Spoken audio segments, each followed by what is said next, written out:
Press In. Les décryptages de l'actualité vus par iWeb.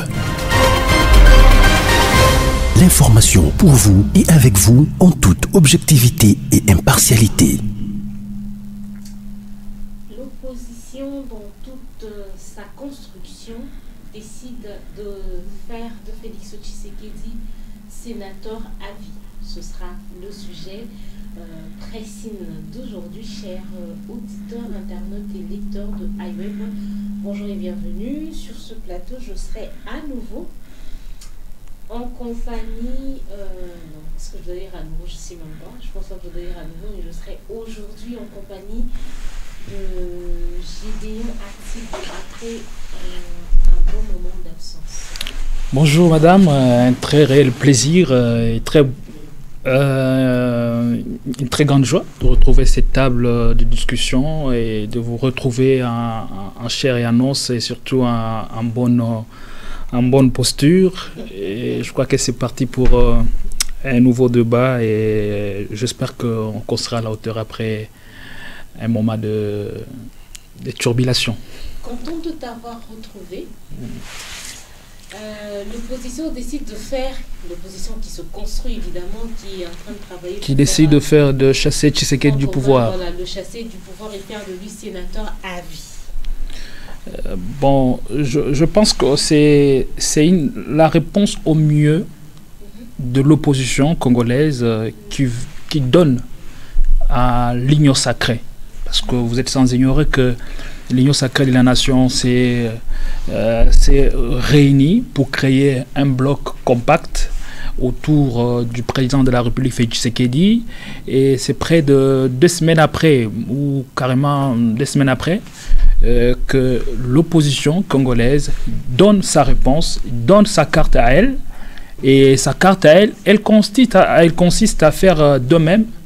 C'est-à-dire, on renoue autour d'un projet commun, tous les leaders politiques, tout le présidentiable, parce que la nouvelle qui nous est tombée, qui est tombée sur notre table de rédaction aujourd'hui, c'est de grosses pointures qui décident de coaliser leurs efforts, de coaliser leurs énergies, afin de chasser le président Félix Tshisekedi du pouvoir. Et après tout, on dit c'est des bonnes guerres. C'est de leur droit de créer une énergie ou encore une synergie pouvant mettre à mal le pouvoir en place.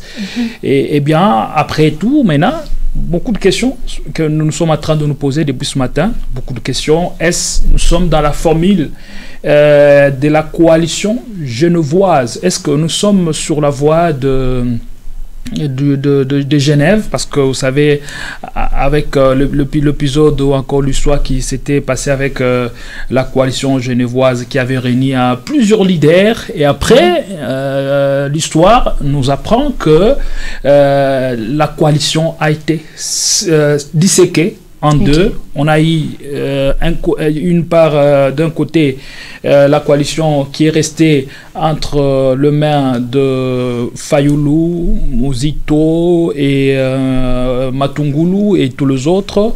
Et on a eu de l'autre côté, avec Bemba aussi, on a eu de l'autre côté Katumbi, on a de l'autre côté deux qui ont décidé de faire leur chemin à eux seuls, à deux. Il s'agissait bien sûr du président Félix Tshisekedi et de Vital Kamerhe. Après, l'histoire ou encore leur a donné raison d'avoir fait ces schémas. Est-ce aujourd'hui nous sommes encore sur ce schéma-là? C'est la question que nous nous posons et la question à laquelle Press-In va tenter de répondre au cours de ces 20 ou 30 minutes d'analyse et débat. Continue, hein. Tu parles tellement bien que c'est un peu comme un cours. Continue. Alors, là maintenant, on s'est dit... Alors, je ne voudrais pas surtout prendre parti dans ces dossiers, mais analyser. Répondant à la question, est-ce c'est une coalition genevoise 2? Je ne le pense pas. Parce qu'aujourd'hui, vous savez, tous ces leaders qui se sont réunis ont au moins eu de problèmes avec le pouvoir en place.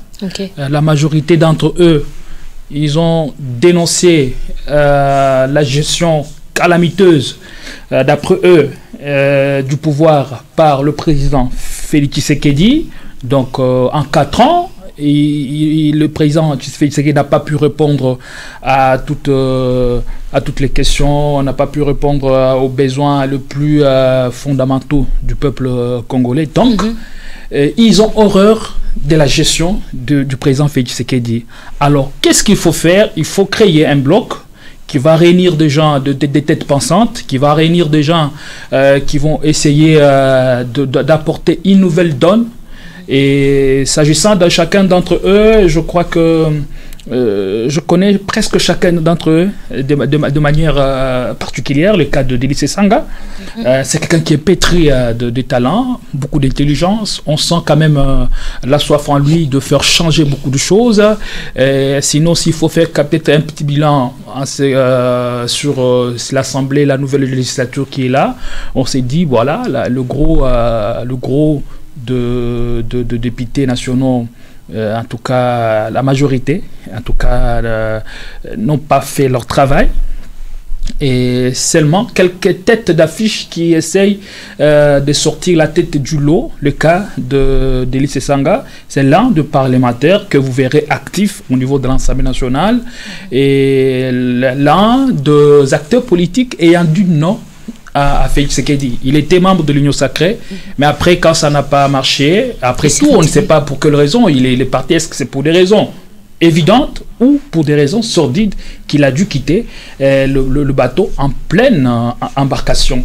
Et il y a aussi Matata Ponyo qui est repité pour sa rigueur. Nous avons Denis Mukwege qui est repité pour ce qu'il fait dans la partie Est, parce que c'est le réparateur de femmes. Et je pense qu'il serait difficile de voir, au cas où la coalition arrivait à être mise en place, à être cimentée, il est difficile de voir les 4 leaders se séparer en queue de poisson, ou que chacun prenne la direction opposée. D'autant plus que vous verrez que les 4 leaders politiques ont presque le même partenaire. Ce qui a divisé la coalition genevoise en 2018, c'était le partenaire. Vous avez eu le camp Fayoulou Bemba Katumbi qui avait leur partenaire. Et vous avez le président Tshisekedi et le président de l'UNC Vital Kamerhe qui avait aussi le partenaire à eux. Alors, la conception n'était pas la même et on ne pouvait pas envisager les choses de la même manière. C'est comme ça, quand les choses n'ont pas marché, les deux se sont retrouvés à Nairobi, où ils sont allés finaliser leur projet de coalition qu'on a finalement appelé le cap pour le changement cash. Et voilà, aujourd'hui, je me dis, au regard de relations et même de la réputation que les candidats ici ont à l'international, je me dis, il y a de quoi, et chacun d'eux a de quoi faire valoir au sein de cette coalition, même des arguments à faire valoir face au candidat, le président Félix Tshisekedi, qui est en tout cas en course pour sa propre succession. Félix Tshisekedi réussit dans l'Union Sacrée à passer pour le seul candidat 2023. Ça, c'est dans le camp de l'Union Sacrée. Dans l'opposition, avec les grands que tu viens de me citer maintenant, ils sont lourds, qui pèsent quand même, entre autres Denis Mukwege, Matata Ponyo et autres. Ce que je me dis, c'est qu'après, il y aura une crise. Qui est celui... De quelle crise vous parlez? Qui est celui qui laissera la place? Parce qu'en même temps, pour que c'est un sens, le combat qu'ils sont en train de mener eux aussi dans leur côté, quand ils font un bloc, ça veut dire qu'ils ont eux aussi un candidat. Ils sont censés, si je comprends bien, ils doivent avoir un candidat que eux aussi vont aller présenter, qui va faire un candidat unique, voilà, un candidat unique commun qui va faire face à Félix Tshisekedi qui est candidat unique de l'autre côté. Maintenant, quand je regarde Deli Sisanga, quand je regarde Matata Ponyo, je regarde Denis Mukwege et autres, selon toi, parce que jusque-là on ne le sait pas encore, lequel est plus crédible pour être présenté comme candidat unique, et est-ce que ils vont accepter de lâcher, certains vont devoir lâcher prise pour mettre en avant un seul candidat? Bon, c'est une question assez pertinente à laquelle on ne répond pas de manière ouverte, puisque d'abord, oui, ça c'est sérieux. Il faudra savoir que le président qui arrive à gagner, ou encore tous les présidents qui sont élus, ne sont pas forcément le plus compétent ou le plus crédible aux yeux de la population ou aux yeux du peuple congolais. Ça, c'est d'abord un. Après tout, la question de crédibilité, la question de compétence,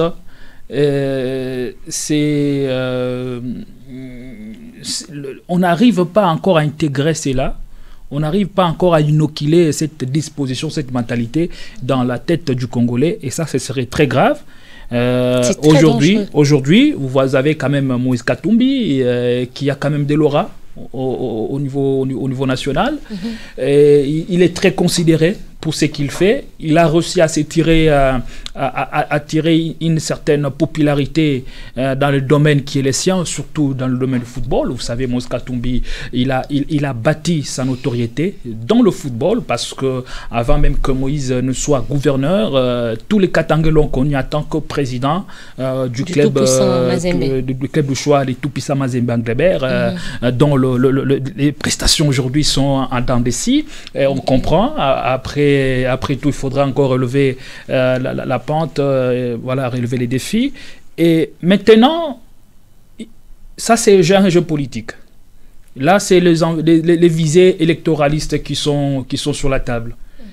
Ils vont certes se coaliser, se concerter, et on présente le candidat qui a le meilleur atout possible, ou encore le meilleur argument à faire valoir face au candidat qui sera présenté par l'Union sacrée, et qui n'est que le président Félix Tshisekedi. Et parmi les quatre, le candidat qui a à faire valoir plus d'arguments, moi je pense, à mon humble avis, aujourd'hui, le choix, si on devait opérer le choix devraient être opérés sur la personne de Moïse Katumbi Tchapwe et sur Matata Ponyo. Les deux, en tout cas, ils ne feront pas, ils vont faire l'unanimité au sein de cette coalition. Vous verrez même aujourd'hui le lieu, le cadre choisi même pour cette rencontre dit tout déjà. Dit tout, presque tout. Okay. Le cadre leader se rencontre où c'est à Lubumbashi. Et ça dit tout. Et c'est au frère de Moïse Katumbi. C'est Moïse Katumbi qui devra entretenir cette équipe. C'est Moïse Katumbi qui devra recevoir cette équipe à Lubumbashi, et que leur séjour puisse se passer dans les meilleures conditions possibles. Donc là, on sent déjà une certaine considération. L'homme, le Kachobwe, non seulement il a une certaine popularité, mais il a aussi les moyens. Alors c'est comme ça que je dis, il n'est pas question ici de crédibilité ou encore de compétence, mais il est question de présenter les candidats qui peuvent avoir plus d'arguments par rapport aux autres. Alors aujourd'hui, je suis vraiment, je me mets à la place de ceux qui vont nous suivre, je pose des questions à leur place, et toi tu vas répondre. Oh là là, c'est un jeu difficile. Hein. Et après je me dis, je vais dans toutes les probabilités. Aujourd'hui, c'est vrai que la loi Noël Tchiani est repoussée, rejetée par beaucoup. Mais en même temps, on ne sait pas si cette loi-là finira par passer dans l'Assemblée nationale et être prononcée, acceptée par le président de la République. Admettons, c'est de la probabilité. Vous présentez tout le cas de figure. Oui, tous les cas de figure. Comme ça nous permet de bien analyser. Admettons imaginons que le président, la loi Noël Tchiani passe, le président de la République l'annonce officiellement, donc c'est une loi qui est adoptée. Mais que dans l'autre temps, dans l'opposition, Moïse Katumbi qui est métissé, automatiquement, si cette loi-là tombe, Moïse Katumbi tombe aussi. Après Moïse Katumbi, est-ce que tu as parlé de Matata Ponyo aussi, mais Matata Ponyo qui, en même temps, est accusé. Dans le dossier pendant, on l'a pas encore... À la justice, on n'a pas encore condamné. Voilà, mais jusque-là, il a un dossier qui pèse sur lui, qui n'a pas encore été éclairci, disant qu'il a détourné l'argent, le budget du projet Boukangalonzo. Admettons, Moïse, la loi Noël Tchiani tombe, passe, donc Moïse Katumbi tombe, Matata Ponyo finit par être inculpé, prouvé qu'il a réellement détourné l'argent, le budget du projet Boukangalonzo. Il ne nous restera plus que qui? Dans ce cas, on présente le moindre mal. Denis Sessanga et Denis Mukwege. Après, moi Bon, comment ça va pas répondre? Après tout, on présente le moindre mal. Le moindre mal. Est-ce que le Congo a besoin du moindre mal ou le Congo a besoin de quelqu'un qui est vraiment suffisamment compétent, suffisamment rodé pour... C'est pas de la blague, la situation de laquelle le Congo est. Aujourd'hui, le Congolais pose toujours cette question. Et je crois lorsqu'on pose cette question même à un enfant de 12 ans, je crois que vous verrez la réponse. Donc, ce n'est pas ici à moi, qui ne suis qu'un simple journaliste, venir dire sur ce qui s'est passé exactement en 2018. Tous savons que le président, c'est lui qui a été proclamé, c'est le président Félix Tshisekedi, et c'est lui qui a gagné la majorité présidentielle. De ces faits, il a été proclamé par la CENI, confirmé par la Cour constitutionnelle comme étant le 5e président de la République démocratique du Congo. Et dans l'opinion, ça chuchote jusqu'à ce jour, que ce n'est pas lui qui aurait gagné l'élection. Jusqu'à preuve du contraire, ou encore jusqu'à présent, le candidat, le président de l'ECD, Martin Fayoulou, continue à insister, sans trembler ni hésiter, que celui qui était le candidat choisi par le peuple pour la magistrature suprême et que sa victoire lui aurait été volée par le président qui est en exercice aujourd'hui. Quand Fayoulou était présenté, ou encore quand Fayoulou a accepté prendre la responsabilité en tant que candidat commun de se représenter à la présidentielle 2018. Qui avait cru en lui? C'était un petit poussé sur papier. Il partait avec des statistiques qui étaient à sa défaveur. Il ne partait pas avec toutes les statistiques du monde. Mais au finish, c'est lui qui a été bon, il s'est quand même retrouvé un ordre utile par rapport aux trois leaders, aux trois têtes d'affiche. Après, le président Tshisekedi, c'était Fayoulou qui était proclamé. Et tous savons l'enthousiasme qu'il y a eu autour de Fayoulou, la l'engouement qu'il y a eu autour de la coalition de la Mouka. Et donc, c'est la force de ces leaders-là, c'est ça qu'on appelle la coalition. Donc, lorsque vous êtes dans une coalition, les gens doivent savoir se souder, se soutenir pour prêter main forte à celui peut-être qui n'a pas toutes les ressources nécessaires pour se représenter. Et après tout, je me dis aujourd'hui, il est difficile de voir la loi Tchiani aboutir, puisqu'il doit passer. Il ne faudrait même pas. Il y a plusieurs obstacles devant, puisque vous allez. C'est une loi qui heurte sensiblement les dispositions constitutionnelles. C'est-à-dire, avant d'adopter cette loi, on devra revisiter la Constitution. Parce que la Constitution définit clairement qui est Congolais. Et Congolais, c'est lui qui a été sous le sol congolais avant 1960. Et c'était décidé où c'est? C'était décidé à San City pour mettre fin à tout ce qu'il y avait comme mouvement, comme situation sécuritaire au pays. Et on ne peut pas encore, il y a une autre loi, une autre disposition qui s'ajoute, on ne peut pas réviser la Constitution en état de siège, en état d'urgence, et lorsque le pays fait face à une agression. Et donc aujourd'hui, je me dis, il ne nous reste que 8 mois avant le joute électoral. Est-ce que le gouvernement Sama 2, le gouvernement d'action et des combats, va-t-il relever tous les défis, mettre fin à l'insécurité dans la partie Est? Et le signaux sur terrain ne nous garantissent jusqu'à présent rien, parce que l'M23 continue toujours à s'enorgueillir et à s'emparer d'autres localités.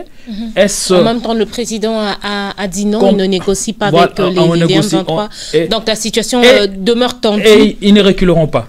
Quand déjà le Kinshasa donne une telle position, pour le M23, ils ne vont pas reculer. Donc, pour la réponse appropriée à ce moment à donner au M23, c'est d'organiser une armée efficace, efficiente, qui pourra repousser maintenant par la force militaire tout ce groupe rebelle qui sont en train de piller actuellement le minerai et de causer n'importe quoi. Alors ça, c'est la situation dans laquelle nous allons nous retrouver au cas où on voudrait faire adopter cette loi par l'Assemblée nationale.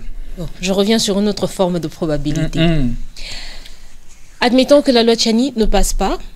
Elle tombe. Je suis sûr qu'elle tombera. Elle ne passera pas cette loi. Donc, Moïse Katumbi vient comme le candidat unique de l'opposition. On arrive en fin d'année. On n'a pas la possibilité d'organiser des élections. Probabilité. Je parle de probabilité. On ne sait pas organiser les élections. Ça veut dire que nous allons aller en transition avec Félix Tshisekedi, certainement, jusqu'à pouvoir organiser les prochaines élections. Et généralement, les transitions vont de 2 ans à plus.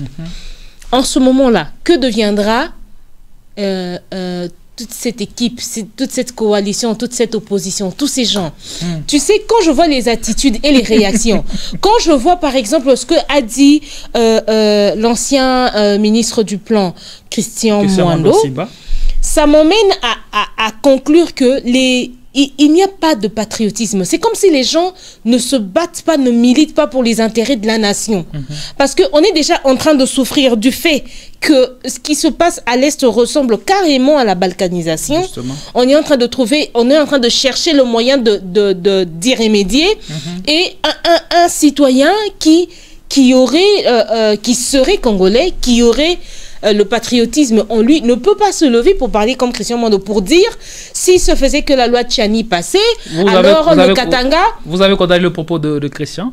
Oui, moi je le condamne, je ne suis pas d'accord avec lui. En quoi Quand il dit que s'il se fait que la loi Tchani passait... le jeune, il a commencé par préciser, le jeune m'ont appelé et m'ont fait savoir que si la position de loi passait, ils sont prêts. Ils sont prêts à détacher le Katanga du Congo. Les simples jeunes pourront détacher le Katanga du Congo comment? Et Christian Mwando, dans sa position, dans sa posture, dans sa manière de parler, on a pu sentir qu'il est pour cette décision-là. Bon, en fait, je sais pas si... Bon, cette décision. Cette décision-là qu'a eu les jeunes Katangais. Et il faut dire la vérité, que ce n'est pas aujourd'hui que ça a commencé. Là, vous interprétez. Vous interprétez le no-dit avec un peu de retenue, parce qu'on risque de vous ententer un procès. Sans pour autant tenir compte de ce message que venait de faire passer Christian Mwando. Cette tendance-là à faire du Katanga un pays à part entière n'a pas commencé aujourd'hui. Qui ne connaît pas que la proposition de loi Tchani est en train de susciter, risque de nous conduire à une guerre civile. Nous l'avons dénoncé ici. Donc, le simple fait de dénoncer cela, nous faisons partie du groupe des complices. Sommes partie du groupe, nous faisons partie directement du groupe qui est en train, ou qui serait en train de préparer un complot contre la République. Non. Le chef, le prélat catholique en Bongo, l'a annoncé plusieurs fois. Et il dit non, il faut arrêter avec ce projet funeste et qui risque de nous diviser. Je ne suis pas ne le sait pas. Donc, le simple fait pour Christian Mwando de le rappeler. Non, je ne suis pas d'accord avec le discours de Christian Mwando et je ne suis pas non plus. Donc, il faut commencer par condamner tout le monde qui a pu prendre position. Quand j'ai fait l'analyse de Pressine hier, et brandir le quoi. C'est ce qu'on avait dit hier ensemble avec Gilbert Ngonga. J'ai dit, je ne suis pas d'accord avec ce qu'a fait l'ancien ministre. Passer ce genre de message, parce que déjà là, on est en train de souffrir énormément de cette balkanisation qui a tendance à se réaliser à l'est du pays.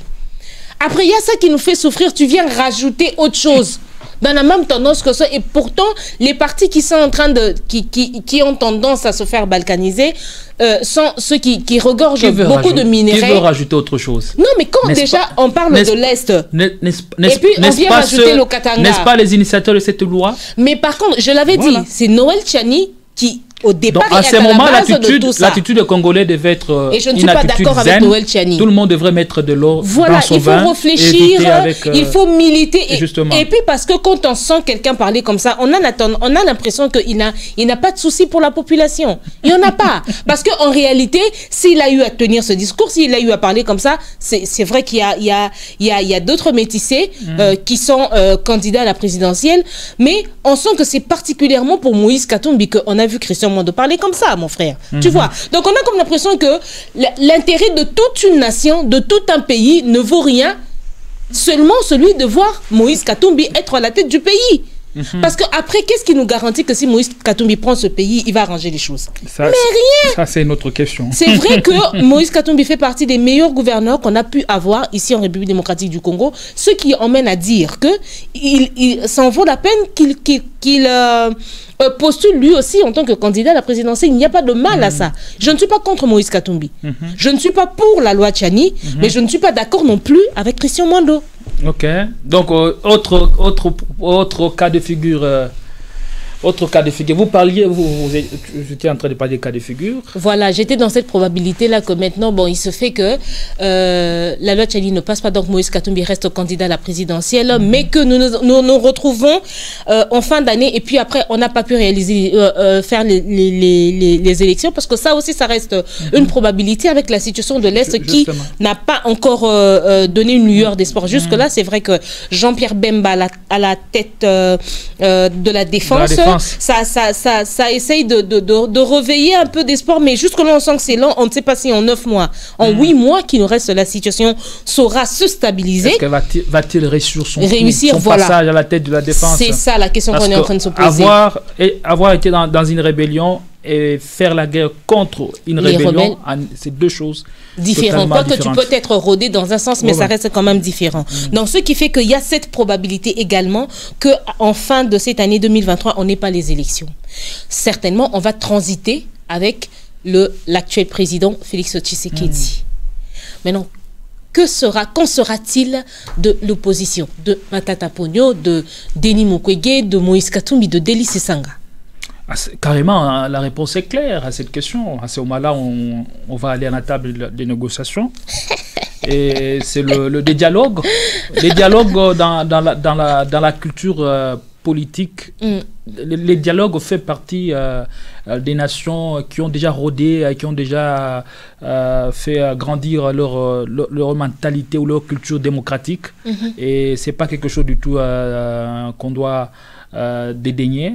Chaque fois, lorsque le pays traverse une situation compliquée, comme c'est le cas avec la République du Congo, on retombe sur le pays doit retomber sur ses jambes à travers le dialogue. Et le dialogue va ouvrir maintenant une brèche et va maintenant redéfinir des choses, comment on devrait maintenant orienter ou encore diriger les pays. Après, maintenant, ils sont de poids lourds. La différence avec cette opposition d'aujourd'hui par rapport à celle d'hier, ou à la différence avec la coalition d'aujourd'hui par rapport à celle d'hier, c'est que depuis que le président Félix est au pouvoir, on sent que l'opposition n'est plus en tout cas sur terrain. Et on sent que l'opposition a presque disparu.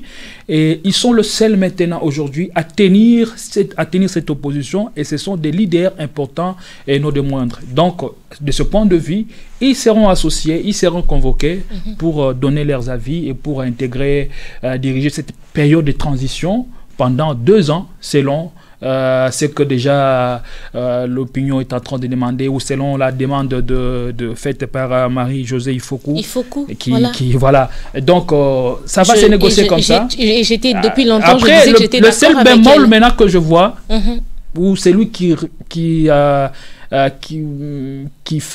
me fait craindre quelque chose pour l'avenir de cette coalition, c'est l'absence de Joseph Kabila.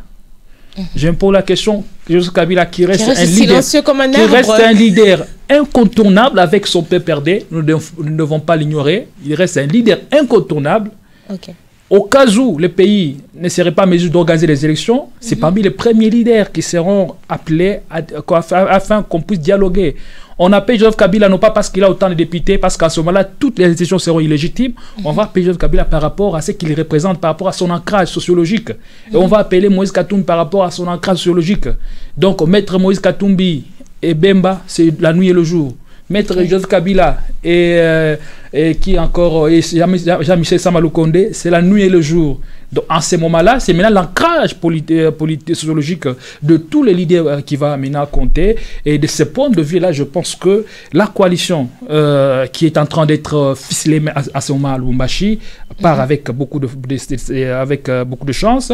Et en même temps, ce qui me fait craindre, c'est l'absence de Joseph Kabila. Joseph Kabila, maintenant, devra-t-il aller en cavalier solitaire ou devra suivre la voie qui est en train d'être tracée par Denis Mukwege, Matata Pogno, Moïse Katumbi et Délice Sanga.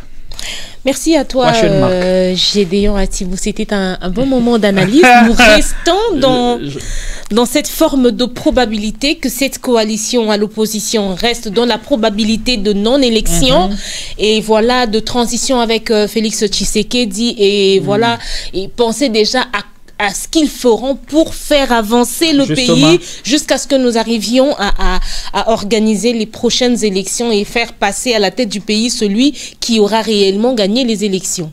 Voilà. Merci à vous de nous avoir suivis. Ce qui a retenu, c'est qu'on le va probablement vers une coalition, une candidature commune de l'opposition.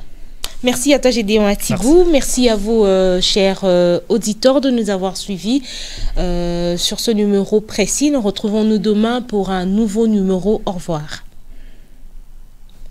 Presse In.